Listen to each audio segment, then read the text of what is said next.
Selamat pagi Ibu Bapak, Saudara-saudara yang terkasih dalam Tuhan Yesus Kristus. Mari ingat pesan firman-Nya di dalam kitab Hosea 10 ayat 1 dan 2 yang menyatakan, Israel adalah pohon anggur yang riap tumbuhnya, yang menghasilkan buah.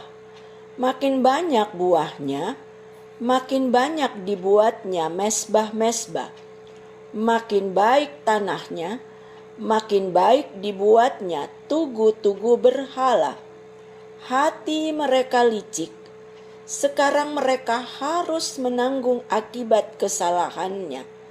Dia akan menghancurkan mesbah-mesbah mereka, akan meruntuhkan tugu-tugu berhala mereka. Berdasarkan firman Tuhan itu, ingatlah, jalani kehidupan di sepanjang hari ini.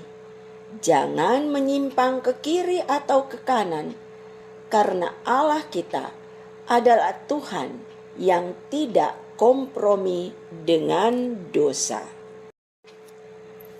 Mari bersyukur dan bersukacita bersama Saudara Rizky Stefan Pinontoan Sekpol 1, Bapak Max Theodorus Sekpol 5, dan Nyonya Sorta Delima Lilung Pasaribu Sekpol 7 yang berulang tahun pada hari ini. Selamat ulang tahun Ibu Bapak Saudara sekalian. Tuhan Yesus memberkati bersama keluarga terkasih. Ibu Bapak Saudara-saudara yang mengalami kelemahan tubuh dan dirawat di rumah maupun di rumah sakit, tetap semangat serta teruslah percaya bahwa pemulihan pasti Dia berikan. Kembali bagian firman Tuhan akan menjadi perenungan di pagi hari ini, namun sebelumnya kita berdoa.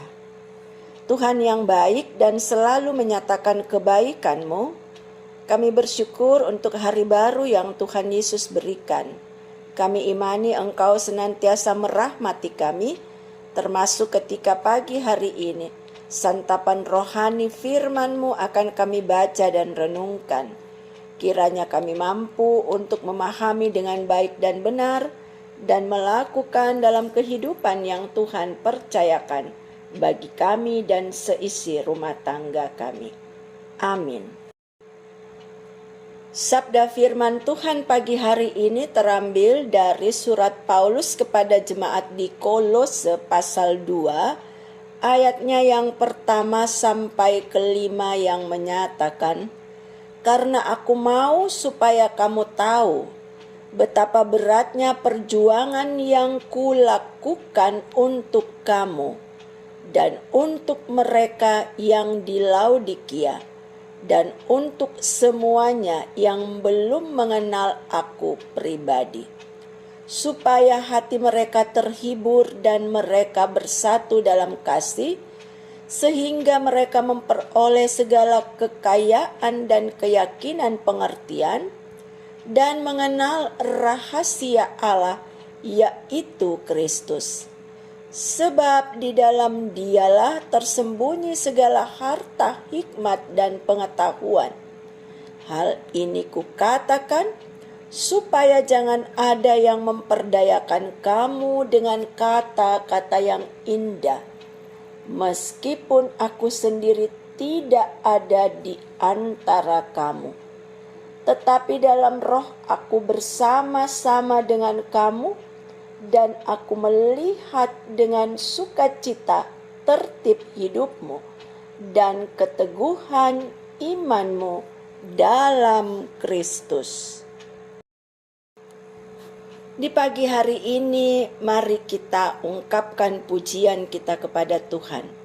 Bersyukur kepada Tuhan, bersyukur kepada Tuhan.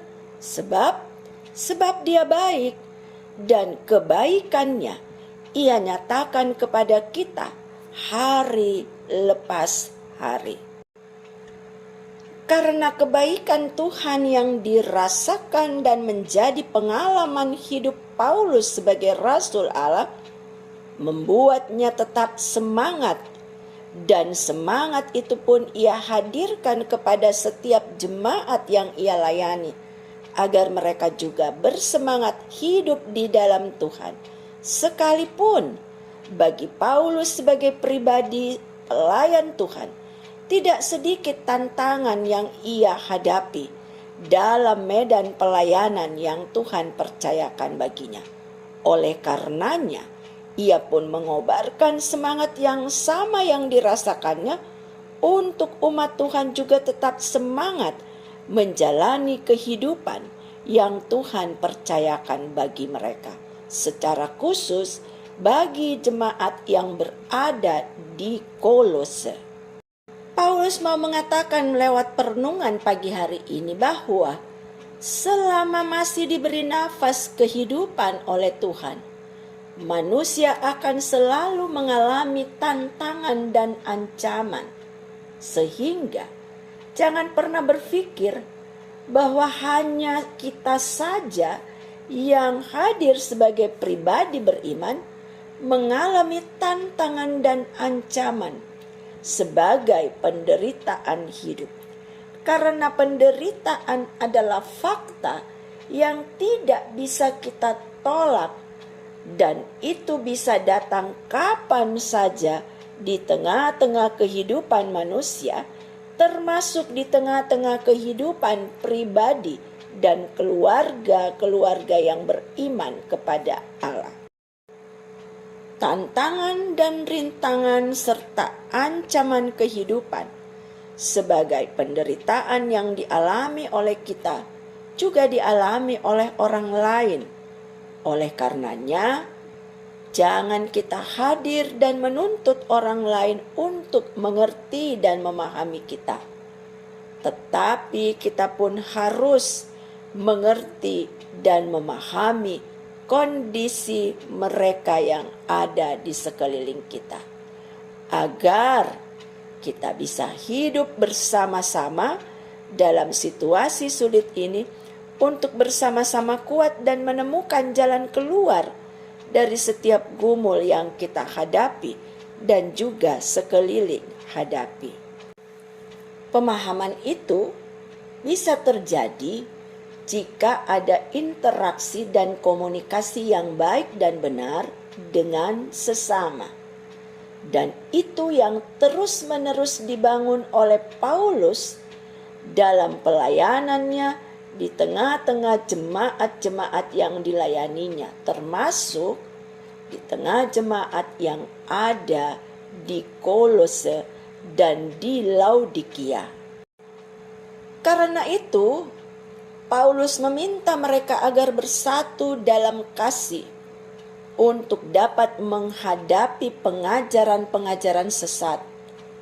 Paulus memberikan pemahaman bahwa bersatu dalam kasih membuat mereka bisa dan mampu mengerti juga memahami, sehingga mereka dapat berjuang bersama-sama untuk melewati setiap tantangan dan ancaman dengan keteguhan iman kepada Kristus.